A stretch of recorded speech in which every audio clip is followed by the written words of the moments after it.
আপনারা শুনছেন উপন্যাস নিঃসঙ্গ সম্রাট, লেখক সুনীল গঙ্গোপাধ্যায়। আজ শুনবেন চতুর্থ পর্ব। পাঠ করেছেন সুপর্ণা মণ্ডল। পরিবেশনায় অ্যাচিভার্স গ্রুপ। এই বইটি অডিও ফর্মে রূপান্তর করা হলো যে সমস্ত মানুষ ইঙ্ক এর লেখা পড়তে পারেন না তাদের কথা চিন্তা করে। এই বইটির স্বত্ব শ্রী সুনীল গঙ্গোপাধ্যায় কর্তৃক সংরক্ষিত। আপনাদের কেমন লাগছে সেটা কমেন্ট সেকশনে অবশ্যই জানাবেন। আপনারা আমাদের ওয়েবসাইট ফলো করতে পারেন, যেখানে আরও অন্যান্য অডিও বুক শুনতে পারবেন। আমাদের ওয়েবসাইটটি হলো achievers2019.in। পাঠ করছি চতুর্থ অধ্যায়। আমি সুপর্ণা। 4। রবিবার 17 আগস্ট 1924। রঙ্গমঞ্চের পেছন দিকে একটা ছোট ঘরে এখন শিশির মাঝে মাঝে রাত্রিবাস করেন। একটা ছোট খাট, দুটি টিনের চেয়ার ও একটি কাঠের আলমারি ছাড়া সে ঘরে আর কিছু নেই। রাত্রে কোনো সঙ্গিনী বা সাথীও থাকে না। তার জন্য একটি 24 ঘন্টার ভৃত্য নিযুক্ত করা হয়েছে। তার নাম ভিখা। সারাদিন সে মালিকের কাছ থেকে প্রচুর গালমন্দ খায়, আবার দরাজ হাতে বকশিসও পায়। দুপুরবেলা ভিখায় পাড়ার পাইস হোটেল থেকে কিছু খাবার এনে দেয়। শিশির কুমার ইচ্ছে হলে খান, অথবা ভিখাইকে খেতে বলেন। রাত্রিরের দিকে প্রায়ই কিছু মুখে দিতে ইচ্ছে করে না তার। চা কফি বানাবার ব্যবস্থা এখানেই আছে। সকাল থেকে 3 কাপ কফি খাওয়া হয়ে গেছে। ভিখা কয়েকটা খাস্তা কচুরি আর মোহনভোগ এনেছিল। তা শালপাতার ঠোঙায় যেমনটি ছিল তেমনই পড়ে আছে টেবিলের ওপর। বৃষ্টি পড়ছে সকাল থেকে, বেশ জোর বৃষ্টি। ভাদ্র মাস পড়েছে, এই সময় তো বৃষ্টি হবেই। তবে সকালবেলার বৃষ্টি বেশ ভালো লক্ষণ। সারাদিনও যদি পড়ে, সন্ধ্যাবেলা পরিষ্কার হয়ে যাবে আকাশ। মানুষ নিশ্চিন্তে পথে বেরুতে পারবে। বিছানা ছেড়ে ওঠেননি শিশির কুমার। জোরে জোরে পড়ে যাচ্ছেন কবিতা। আজ আর ইংরেজি নয়, আজ তাকে রবীন্দ্রনাথে পেয়েছে। নব নব খেলা খেলে অদৃষ্ট, কখনো ইষ্ট কভু অনিষ্ট, কখনো তিক্ত কখনো মিষ্ট, যখন যা দেয় তুলিয়া। সুখের দুঃখের চক্র মধ্যে কখনো উঠিব উধাও পদ্যে, কখনো লুটিব গভীর গদ্যে নাগরদোলায় দুলিয়া। হাতে তুলি লব বিজয় পদ্ম, আমি অশান্ত আমি অবাধ্য, যাহা কিছু আছে অতি অসাধ্য তাহারে ধরিব সবলে। আমি নির্মম আমি নৃশংস, সবেতে বসাবো নিজের অংশ, পরমুখ হতে করিয়া ভ্রংশ তুলিব আপন কবলে। মনেতে জানিব সকল পৃথ্বী আমারই চরণ আসন ভিত্তি, রাজার রাজ্য দস্যু বৃত্তি কোনো ভেদ নাই উভয়ে। হঠাৎ থেমে গিয়ে হাঁক দিলেন, ভিখা ভিখা। ভিখাকে ধারে কাছে কোথাও দেখা না গেলেও ডাকা মাত্র সে যেন আরব্য উপন্যাসের দৈত্যের মতন তৎক্ষণাৎ হাজির হয়। মাথার চুল কদম ছাঁট, চিমসে চেহারা, গায়ের রং খয়েরের মতন, আর বয়সের গাছপাথর নেই। সে দরজার কাছে ভক্ত হনুমানের মতন হাত জোর করে দাঁড়ায়। শিশির কুমার বললেন, আলমারি থেকে বোতল আর গ্লাস বার কর, জল দে। ভিখা দেয়াল ঘড়ির দিকে তাকালো।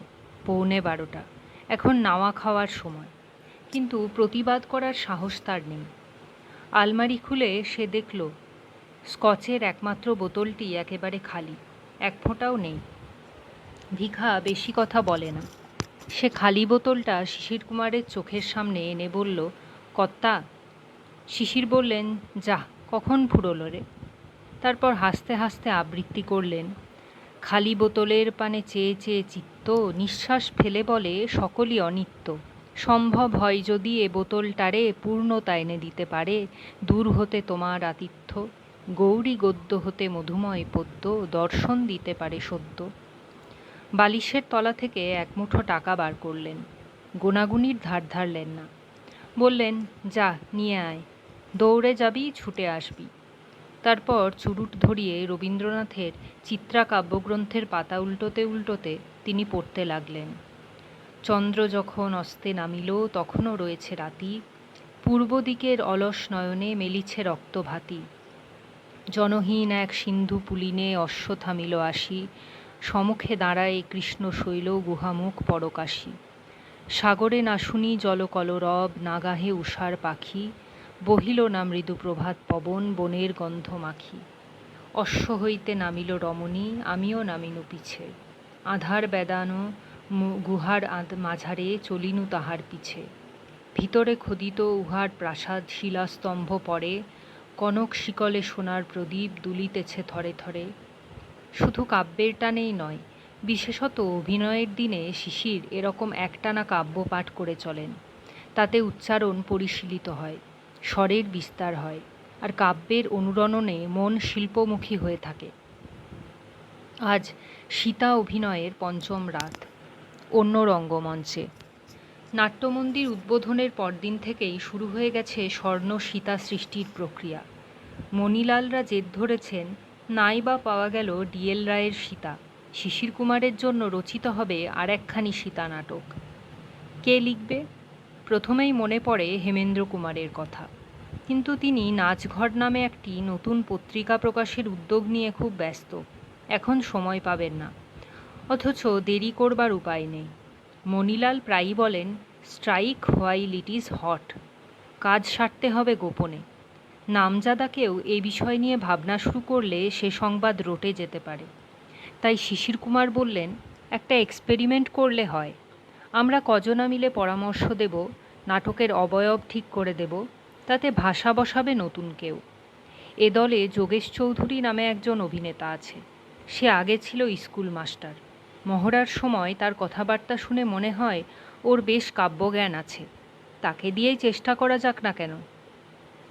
হেমেন্দ্র কুমার, মণিলাল আর শিশির কুমার প্রতিদিন যোগেশচন্দ্রকে নিয়ে বসতে লাগলেন এক গুপ্ত স্থানে, অর্থাৎ মণিলালের শ্বশুর বাড়িতে।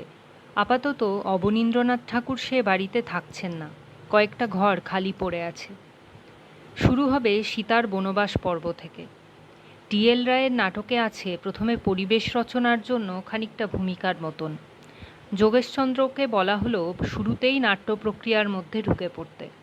বেশ ভালোই অগ্রসর হতে লাগলো। ডিএল রায় একসময় রবীন্দ্রনাথকে অযথা আক্রমণ করে আনন্দবিদায় নামে একটি কুরুচিপূর্ণ নাটিকা লিখেছিলেন বলে তার প্রতি ভারতীয় লেখকবৃন্দ খানিকটা ক্ষুব্ধ হয়েছিলেন।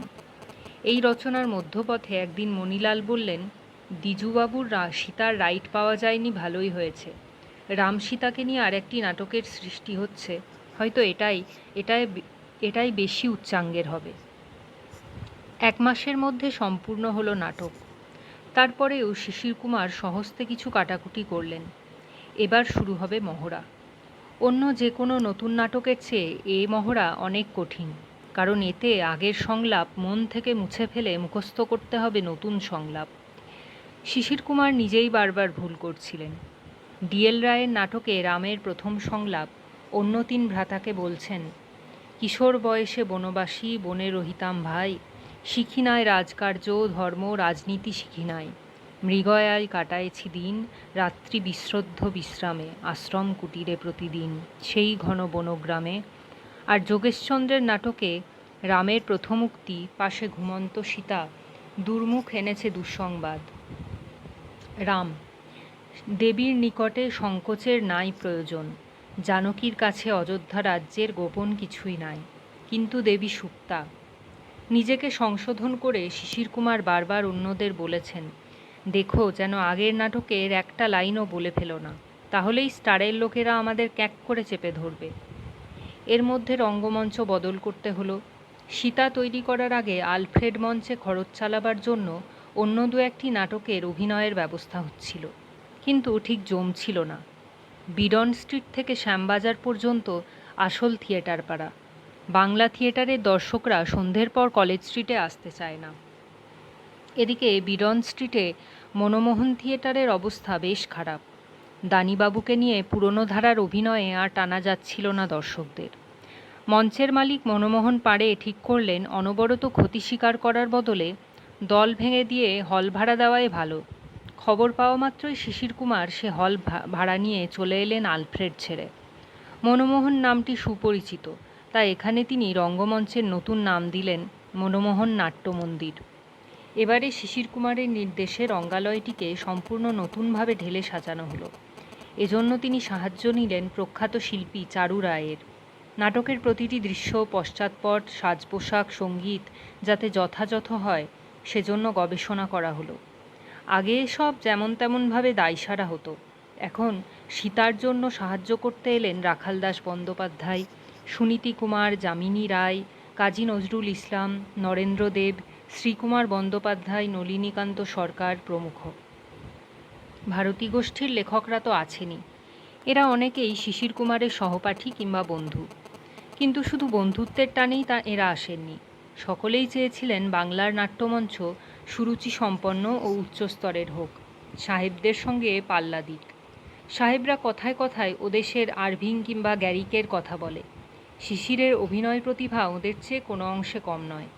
বাংলার রঙ্গমঞ্চ আমাদের শিল্প সাহিত্যের সমান অঙ্গ হোক। থিয়েটারের মাধ্যমে জাগ্রত হোক জাতীয়তাবোধ। নতুন সাজসজ্জার সঙ্গে সঙ্গে বসবার আসনগুলিও নতুনভাবে বিন্যস্ত হয়েছে। মহিলাদের বসবার জায়গা হয়েছে প্রশস্ত। আগে শুধু দোতলায় মহিলারা বসতেন, অন্ধকার করা ঘুচিমুচি জায়গায়। এখনও পর্দানসীনরা সেখানে ইচ্ছে করলে বসতে পারেন। নিচতলাতেও বসবার ব্যবস্থা হলো। ফুটলাইট বা পাদব প্রদীপের ব্যবহার তুলে দিলেন শিশির কুমার।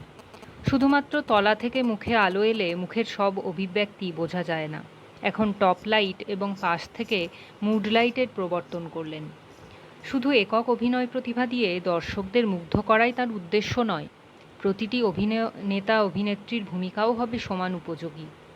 বেশ্যাপল্লী থেকে নিয়ে আসা মেয়েগুলিকে দিয়েই স্ত্রী ভূমিকাগুলি করাতে হয়, কিন্তু মহড়ার সময় কেউ ভুল উচ্চারণ করলে তাকে চড়চাপড় মারতেও তিনি দ্বিধা করেন না।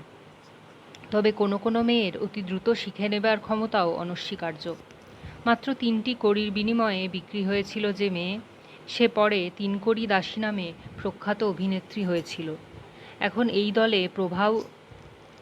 এই দলে প্রভাও যে যথেষ্ট প্রতিভাময়ী তা এর মধ্যেই বোঝা গেছে। সবচেয়ে বড় কথা দর্শকদের রুচির উন্নতি। একটি নাটক নামাতে কত পরিশ্রম করতে হয়। মঞ্চে অভিনয়ের সময় যখন প্রভূত আবেগ জমে থাকে বুকের মধ্যে, তখন অকস্মাৎ কোনো বাধার সৃষ্টি হলে যে কি কষ্ট হয় তা অন্যে বুঝবে না। দর্শকদের মধ্যে 2-4 জন থাকে যারা নিজেদের মধ্যে জোরে কথা বলে কিংবা হঠাৎ উঠে দাঁড়িয়ে একটা বদরসিকতা করে লোক হাসাবার চেষ্টা করে। শিশির 4 জন মার্শাল বা পাহারাদার নিযুক্ত করেছেন।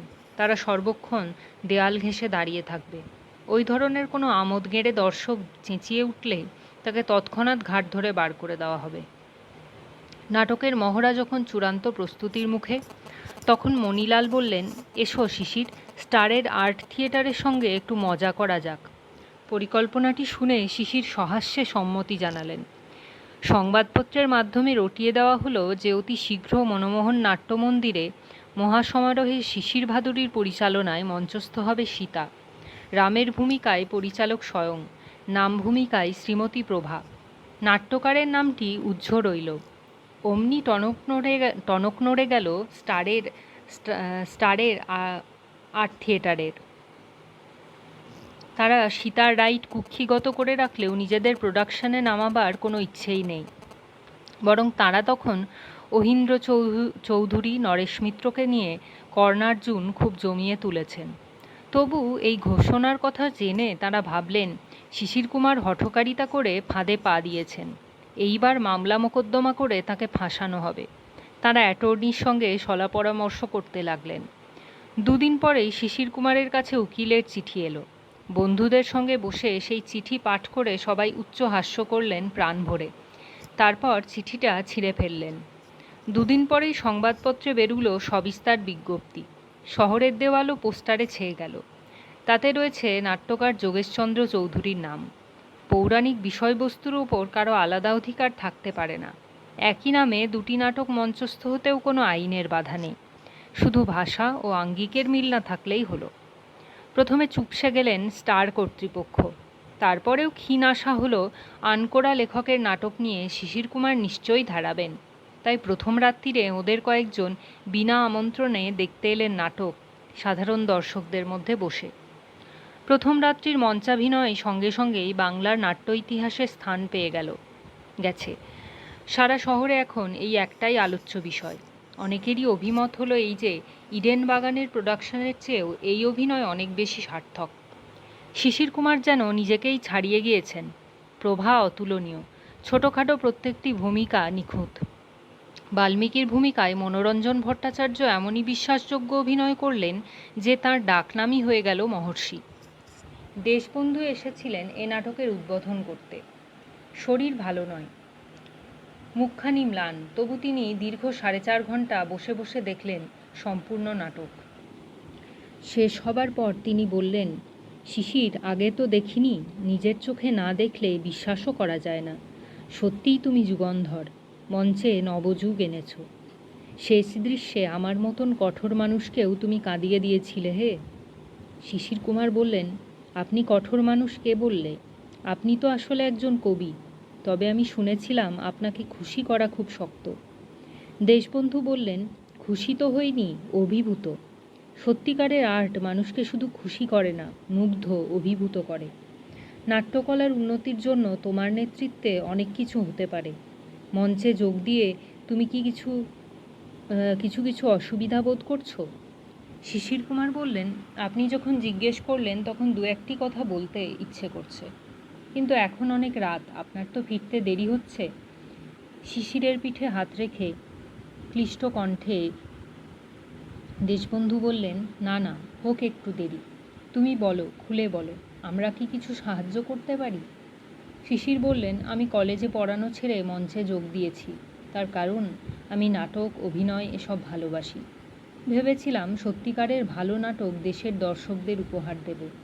মঞ্চ ব্যবহার থেকে অভিনয়, সব দিকে আধুনিকতার স্পর্শ আনতে পারব। কিন্তু পদে পদে অসুবিধা বোধ করছি। কেন জানেন? পেশাদারি মঞ্চ মানে তো ব্যবসাও বটে। আমি ব্যবসার কিছু বুঝি না, অথচ একটা মঞ্চ চালাতে গেলে প্রচুর খরচও তো আছে। সেই জন্যই তো গোলা দর্শকদের জন্য নাচ, গান, ভাড়ামি আর চোখের জলের কাণ্ড কারখানা ঘটাতে হয়। দেশবন্ধু বললেন, তুমি একজন শিল্পী, তোমার ব্যবসা বুদ্ধি না থাকাটাই তো স্বাভাবিক। শিশির কুমার বললেন, প্রথমে ঢুকেছিলাম ম্যাডনদের কোম্পানিতে। তারা ব্যবসার লাভ ছাড়া অন্য কিছু ভাবে না। সেজন্য বাংলা নাটকের পিণ্ডি চটকাতেও তাদের আপত্তি নেই। সেখানে আমি টিকতে পারিনি। তারপর তাঁবু ফেলেছিলাম ইডেন গার্ডেনে। নিজের দল নিয়ে থিয়েটার চালাতে গিয়ে এর মধ্যে 2টো থিয়েটার হল বদল করতে হয়েছে। এখনও সেই তাঁবুতেই ঘুরছি। দেশবন্ধু বললেন, যাযাবর, যাত্রা পার্টি, কেন থিয়েটার হল বদল করতে হলো কেন? শিশির কুমার বললেন, অনেক ভাড়া, নানান ঝঞ্ঝাট, তাই কদিন ধরেই মনে হচ্ছে আমরা পরাধীন জাত হতে পারি, কিন্তু একটা জাতীয় নাট্যশালা কি করা যায় না, যেখানে নতুন নতুন ছেলে মেয়েদের অভিনয় কলা শিখবে, সত্যিকারের ভালো নাটক তৈরি হবে, লাভ লোকসানের চিন্তা মাথায় থাকবে না। একমাত্র সেভাবেই দর্শকদের রুচি তৈরি হতে পারবে। দেশবন্ধু বললেন, রবিবাবুও একসময় এরকম কথা বলেছিলেন বটে। পরাধীন জাতি, আমরা পূর্ণ স্বাধীনতা দাবি করেছি। গান্ধীজি যতই কিন্তু করুন, সে দাবি আমরা আদায় করে ছাড়বই। মরার আগে আমি স্বাধীন দেশ দেখে যেতে চাই। কিন্তু একটা জাতীয় নাট্যশালা তৈরি করতে তত দেরি করারই বা দরকার কি? নিজেদের এটুকু সামর্থ্য নেই? কি লাগে বলো তো? শিশির কুমার বললেন, আমি হিসেব করেছি, একটা যদি দোতলা বাড়ি পাওয়া যায় আর মোটামুটি 1,00,000 টাকা। দেশবন্ধু হেসে বললেন, যদি কয়েক বছর আগে বলতে, আমি নিজেই তোমাকে এ টাকাটা দিয়ে দিতে পারতাম। কিন্তু এখন যে আমার আর কোনো রোজগারই নেই, ব্যারিস্টারির ধরাচুরো আর পড়ব না ঠিক করেছি, বসত বাড়িটাও নেই, পার্টির লোকের ভরসায় থাকি। সে যাই হোক, একটা ভালো কাজের জন্য 1,00,000 টাকা তুলে দিতে পারবো না? শোনো শিশির, আমি কথা দিচ্ছি, বিশেষ কাজে আমাকে কিছুদিন কলকাতার বাইরে থাকতে হবে। ফিরে আসি, তারপর আমি তোমার জন্য অবশ্যই জাতীয় নাট্যশালা গড়ে দেব। তুমি নিশ্চিন্তে সেখানে কাজ করতে পারবে। দেশবন্ধুর কথার দাম আছে। তারপর থেকেই শিশির কুমার এই স্বপ্নটি লালন করতে শুরু করেছেন মনে মনে। আজ সীতার 5ম অভিনয়। প্রথম রাতে দর্শকদের প্রবল করতালি ও উচ্ছ্বাসের পরিচয় পেলেও আজই যেন শিশির কুমারের অগ্নি পরীক্ষা। আজ রবীন্দ্রনাথ আসছেন। শিশির কুমারের মতে রবীন্দ্রনাথই বাংলা ভাষার শ্রেষ্ঠ নাট্যকার। শুধু তাই নয়, পরিচালন, প্রয়োগ, মঞ্চসজ্জা সব কিছুতেই তিনি আদর্শস্থানীয়। নিজে অভিনেতা হিসেবেও খুব বড়। অন্যদের কাছ থেকে যতই প্রশংসা পাওয়া যাক না কেন, রবীন্দ্রনাথের কাছে কি সীতা পাসমার্ক পাবে? কিছুতেই আজ আত্মবিশ্বাস চাঙ্গা করতে পারছেন না শিশির কুমার। তা চাঙ্গা করতে কিছু দ্রব্যগুণ লাগে। ভিখা বোতল নিয়ে এসেছে খবরের কাগজে মুড়ে। শিশির কুমার বললেন, এত দেরি করলি হারামজাদা? ভিখা বলল, হেদোর কাছে দুটো ষাঁড়ে লড়াই লাগিয়েছে, গাড়ি ঘোড়া সব বন্ধ, এত ভিড় যে একটা বেড়ালও গলতে পারে না। শিশির কুমার বললেন, বেড়াল না পারে ইঁদুর তো পারবে, তুই তো বেটা একটা ইঁদুর, নে ঢাল। আলমারি থেকে গেলাস বার করে বোতলের ছিপি খুলে ঢালতেই যেতেই শিশির কুমার বললেন, থাক, বোতল তুলে রেখে দে, আমি এখন চান করব। তবু উঠলেন না, শুয়েই রইলেন। দেওয়ালে একটি শ্রীরামকৃষ্ণের ছবি আর একটি কবিতা, বড় বড় অক্ষরে লেখা, পাশে লতা পাতার ছবি আঁকা। গিরিশচন্দ্র দক্ষিণেশ্বরের ঠাকুরের ভক্ত হবার পর পেশাদারি থিয়েটারে সব মালিক ও নটনটির গার্ডিয়ান এঞ্জেল হয়ে গেছেন শ্রীরামকৃষ্ণ। সব রঙ্গালয়ে তাঁর ছবি থাকে। প্রত্যেককেই মঞ্চে ঢোকার আগে সেই ছবি ছুঁয়ে ভক্তিভরে প্রণাম করে যায়। এখানেও ছবিটা আগে থেকেই আছে। শিশির কুমার সরাতে বলেননি, কিন্তু তিনি এসব ভক্তি টক্তির ধার ধারেন না। তিনি ধর্ম কিংবা ঈশ্বর নিয়ে মাথা ঘামান না। যারা তার কাছে কখনো ঈশ্বর প্রসঙ্গ উত্থাপন করেন তাদের তিনি ঠাট্টা করে বলেন ভগবতিয়া। বাঁধানো কবিতাটি তিনি মনে মনে পড়তে লাগলেন। ভারতী গোষ্ঠীর লেখকরা তাঁর বন্ধুস্থানীয়। এখন কল্লোল নামে ছেলে ছোকরাদের যে একটি পত্রিকা বেরুচ্ছে, সেটাও তিনি পড়ে দেখেন। কিছু কিছু লেখা তাঁর বেশ পছন্দ হয়, একটু উগ্র ধরনের, তা বেশ তো। সীতার দ্বিতীয় রজনীতে কল্লোলের সম্পাদক দীনেশরঞ্জন দাস অভিনয়ের শেষে এক ছোকরা কবিকে নিয়ে এসেছিলেন সাজঘরে। সে কবির নাম অচিন্ত্যকুমার সেনগুপ্ত। সে বলেছিল, আমি আপনার আলমগীর থেকে সবকটি কবি নাটকের অভিনয় দেখেছি। প্রথম রাত্রি সীতা দেখে মনে হয়েছে আর কোনো জায়গায় যাব না, সীতাই বারবার দেখতে হবে। দীনেশরঞ্জন বললেন, ও আপনাকে নিয়ে একটা কবিতা লিখেছে, সে কথাটা আপনাকে বলতে লজ্জা পাচ্ছে, শোনাও না অচিন্ত। শিশির কুমার তখন মুখ থেকে রং তুলছেন। তিনি বললেন, হ্যাঁ হ্যাঁ শোনান। অচিন্ত্যকুমারের কণ্ঠস্বর বেশ দানাদার। তিনি পড়তে লাগলেন। দীর্ঘ দুই বাহু মেলি আর্তকণ্ঠে ডাক দিল, সীতা সীতা সীতা, পলাতকা গধূলি প্রিয়ারে, বিরহের অস্তাচলে তীর্থযাত্রী চলে গেল ধরিত্রী দুহিতা, অন্তহীন মৌন অন্ধকারে। যে কান্না কেঁদেছে যক্ষ কলকণ্ঠা শিপ্রা রেবা বেত্রবতী তীরে, তারে তুমি দিয়েছ যে ভাষা। নিখিলের সঙ্গীহীন যত দুঃখী খুঁজে ফেরে বৃথা প্রেয়সীরে, তব কণ্ঠে তাদের পিপাসা। এ বিশ্বের মর্ম ব্যথা উচ্ছ্বাসিছে ওই তব উদর ক্রন্দনে। এ বিশ্বের মর্ম ব্যথা উচ্ছ্বাসিছে ওই তব উদার ক্রন্দনে, ঘুচে গেছে কালের বন্ধন। তারে ডাকো ডাকো তারে, যে প্রেয়সী যুগে যুগে চঞ্চল চরণে ফেলে যায় ব্যগ্র আলিঙ্গন।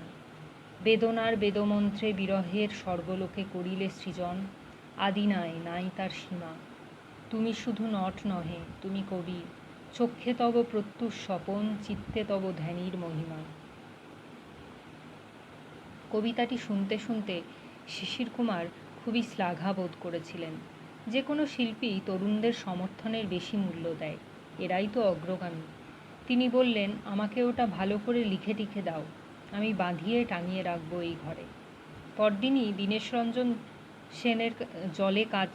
দীনেশরঞ্জন সোনার জলে কাজ করা ফ্রেমে বাঁধিয়ে দিয়ে গেছেন কবিতাটি। শিশির কুমার সবটা পড়লেন, কিন্তু পড়তে পড়তেও অন্যমনস্ক হয়ে যাচ্ছেন। মনে পড়ছে রবীন্দ্রনাথের মুখ, একেবারে স্কুলের ছাত্রের মতন অবস্থা। আজ রবীন্দ্রনাথ পাশ করাবেন তো? না, একটুখানি না খেলে চলবে না। ভিখাকে না ডেকে নিজেই আলমারি থেকে বোতল আর গেলাস বার করলেন। ঢালার আগেই দরজাটা খুলে গেল। সেখানে দাঁড়িয়ে আছে গোলাপবালা। আসলে তার নাম আন্নাকালী। থিয়েটারের জন্য ওই নাম দিয়েছেন যোগেশচন্দ্র। তিনিই এনেছেন মেয়েটিকে।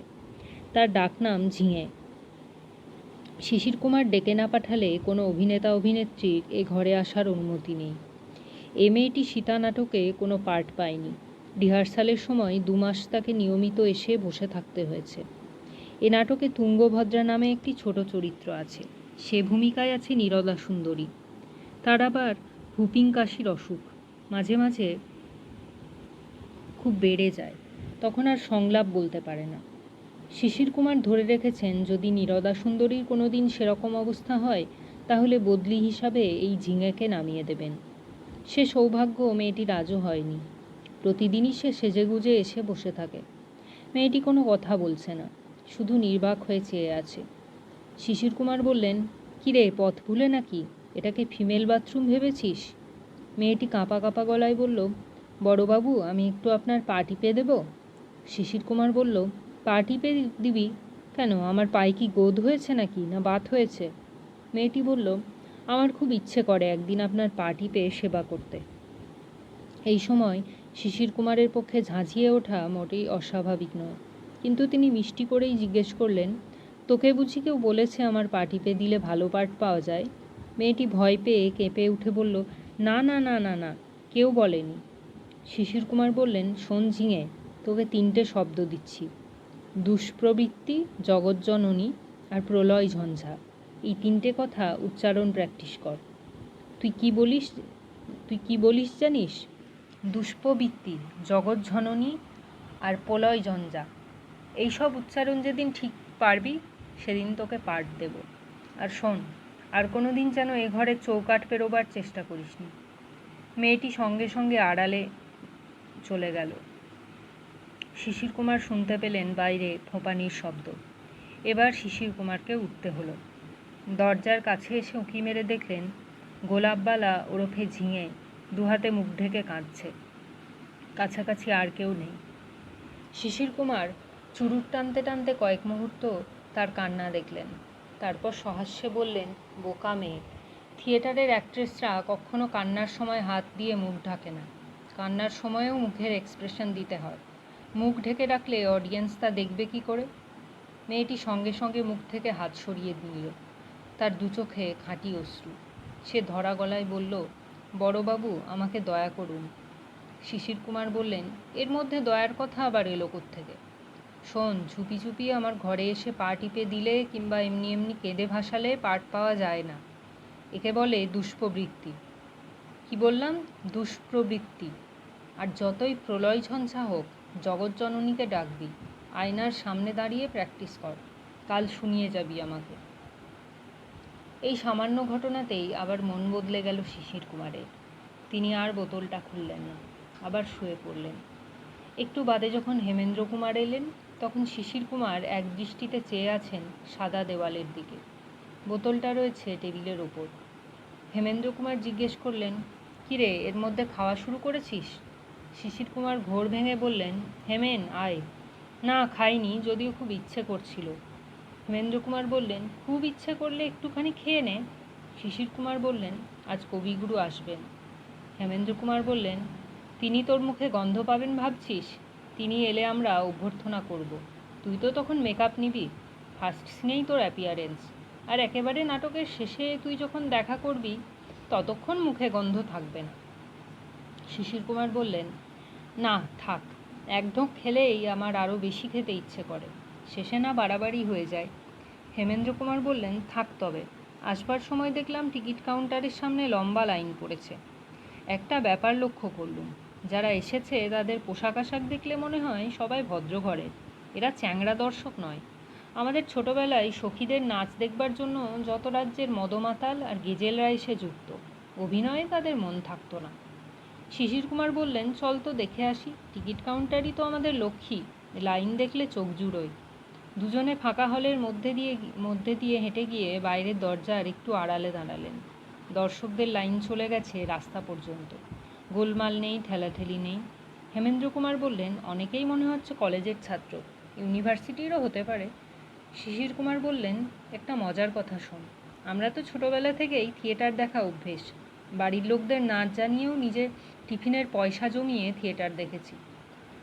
একদিন সেই রকম টিকিট কাটতে গেছি। কাউন্টারের পাশে বসেছিলেন অমৃতলাল বোস। ওনার ওরকম অভ্যেস ছিল, একটা চেয়ারে বসে গড়গড়া টানতেন, লোকজনদের সঙ্গে কথা বলতেন। আমাকে দেখে হঠাৎ রেগে গিয়ে বললেন, এই ছেলে, লেখাপড়া নেই? এই বয়সে থিয়েটার দেখতে এসছিস? যা যা ভাগ, আর কোনো দিন যেন তোকে এখানে না দেখি। হেমেন্দ্র কুমার অট্টহাস্য করে বললেন, সেই ছেলে যে থিয়েটারের জগতে হুলুস্থুলু কাণ্ড বাঁধাবে তা আর তিনি জানবেন কী করে? শিশির কুমার বললেন, মানুষটা বড় ভালো ছিলেন। একটু পরেই হাজির হলেন মণিলাল। সীতানাটকের জন্য হেমেন্দ্র কুমারের গান লিখে দিয়েছেন, আর মণিলাল শিখিয়েছেন নাচ। পুরনো আমলের ডান্স মাস্টার ন্যাপা বোসকে নিযুক্ত করার পরেও বাদ দিতে হয়েছে। এ নাটকে পুরনো কিছুই চলবে না। হেমেন্দ্র কুমার আর মণিলাল দুজনেই ব্যস্ত মানুষ, তবু সব কাজ ফেলে আসেন প্রতিটি শোয়ের দিনে। শো শুরু হবে সন্ধে 7:30টায়। অভিনেতা অভিনেত্রীরা আসতে শুরু করে দুপুর থেকে। একেবারে তৈরি নাটক, তবু শিশির কুমার প্রভাকে খানিকক্ষণ রিহার্সাল দেওয়ালেন। প্রত্যেককে ডেকে বললেন আজ সবাই মন প্রাণ ঢেলে দিয়ে অভিনয় করবে, যেন কোনো ভুল না হয়। আজও সব টিকিট শেষ, প্রেক্ষাগৃহ পূর্ণ। অন্যেরা লেখে হাউসফুল, শিশির কুমার সেটা বদলে দিয়েছেন। তাঁর এখানে সব কিছু বাংলায়। শরৎচন্দ্র আগের শো দেখে গেছেন, আজ আবার এসেছেন। এসেই বললেন, না এসে পারলুম না হে, চুম্বকের মতন টানছে। যথাসময়ে এলেন দুজন সঙ্গীসহ রবীন্দ্রনাথ। তিনি সাধারণ রঙ্গালয়ে অন্যের লেখা নাটক কখনো দেখতে যান না, তবু এসেছেন চতুর্দিকে শিশির ভাদুরীর সুনাম শুনে। তিনি বিশ্ববিখ্যাত মানুষ, যেদিন যেখানে যান তা সংবাদপত্রে ছাপা হয়। রবীন্দ্রনাথ পেশাদারি থিয়েটারে আসছেন জেনে অনেকেই বেশ বিস্মিত। ওপরের বক্সে পাশাপাশি বসানো হলো রবীন্দ্রনাথ ও শরৎচন্দ্রকে। অভিনয় হলো নিখুঁত। একেবারে শেষ দৃশ্যে শিশির কুমার যখন আর্তকণ্ঠে 4বার ডাকলেন সীতা সীতা সীতা সীতা, তখন দর্শকদের মধ্যে শোনা গেল রীতিমতন ফোঁপানি। সেই তীব্র হাহাকারে সাধারণ সংসারী মানুষেরও হৃদয় কেঁপে ওঠে। কয়েক মুহূর্তের মতো সকলেই বিহ্বল, তারপর ঝড়ের মতন হাততালি। সে হাততালি আর থামেই না। শিশির কুমারকে 3বার ফিরে আসতে হলো দর্শকদের সামনে। শোয়ের শেষে বিশিষ্ট ব্যক্তিরা সাজঘরে এসে শিশির কুমারকে প্রশস্তি জানিয়ে যান। রবীন্দ্রনাথ তো সেখানে আসবেন না, শিশির কুমারকেই যেতে হবে। অতি দ্রুত কিছুটা পোশাক বদলে ভক্তদের ঠেলে সরিয়ে শিশির কুমার ছুটে গেলেন ওপরতলায়। রবীন্দ্রনাথ নেই। শরৎচন্দ্র বললেন, কবিগুরু তো লাস্ট ডায়ালগের সঙ্গে সঙ্গে কিছু না বলেই বেরিয়ে গেলেন। শিশির কুমারের মুখখানি পাংশু হয়ে গেল। এর একটাই অর্থ হয়, রবীন্দ্রনাথের ভালো লাগেনি, অপ্রিয় কথা বলবেন না বলেই চলে গেলেন। শিশির কুমারের অবস্থা দেখে মণিলাল বললেন, গুরুদেবের নিশ্চয়ই ভালো লেগেছে, না হলে কি তিনি শেষ পর্যন্ত বসে থাকতেন? কত রাত হয়েছে তাই আর অপেক্ষা করেননি। নরেন্দ্রদেব বললেন, হয়তো কাল ভোরে শান্তিনিকেতন যেতে হবে তাই দাঁড়ালেন না। এতে শিশির কুমার প্রবোধ মানলেন না। একটা কথাও বললেন না সে কবিগুরু, আর 2 মিনিটও দাঁড়াতে পারতেন না। ফেল ফেল, এত উদ্যম সব ব্যর্থ। কেউ কেউ প্রশংসা জানাতে এলে শিশির কুমার সব অগ্রাহ্য করে ঢুকে গেলেন নিজের ঘরে, দড়াম করে বন্ধ করে দিলেন দরজা। আজকের রাতের মতন আর না ঘাঁটিয়ে ফিরে গেলেন বন্ধুরা। 4র্থ অধ্যায় শেষ।